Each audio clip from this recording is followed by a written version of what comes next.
He is the 8th Edward. Long may he reign over us.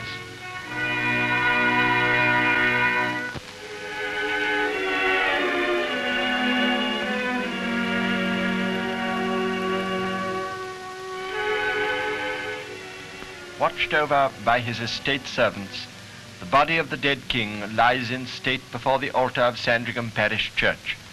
It's a 2-day vigil ere King George starts on his last sad journey to his capital. This journey is the last but one which he will make, for after the lying in state at Westminster Hall, he will go in funeral procession to his last resting place at Windsor. The new king, with the Duke of York on his right and the Duke of Gloucester on his left, heads the solemn company of mourners, and they are followed by a closed carriage in which travels unseen Her bereaved Majesty Queen Mary. A pathetic figure in the procession is the king's pony, on which he rode only last week. 2.5 miles of roadway lead to Wolferton Station, and along it the royal brothers follow their father's coffin, the Duke of Kent and the Earl of Harwood walking behind King Edward.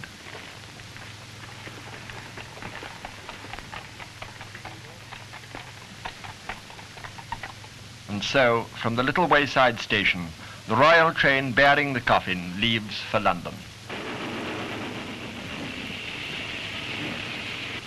The scene is changed to King's Cross.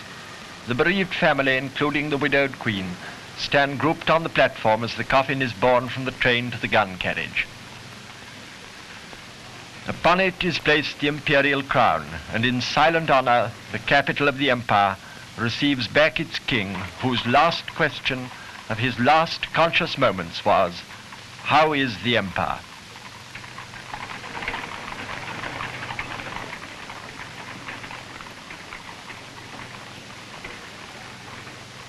Past the cenotaph, which commemorates the empire's 1,000,000 dead, lies the route of the small procession, so majestic in its simple dignity. Before it arrives in Parliament Square, a car conveying the Queen passes quietly into the precincts. And then the cortege approaches, while the bells of Westminster toll their sorrowful greeting.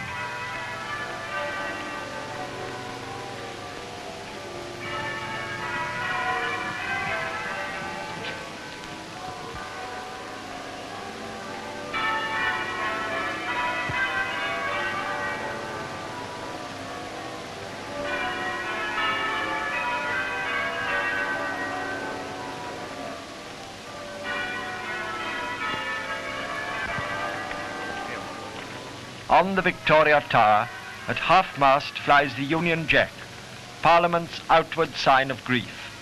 Presently, as the royal coffin is carried into Westminster Hall, the hoisting of the royal standard in its place announces that a king has come to lie under the roof of his faithful Parliament.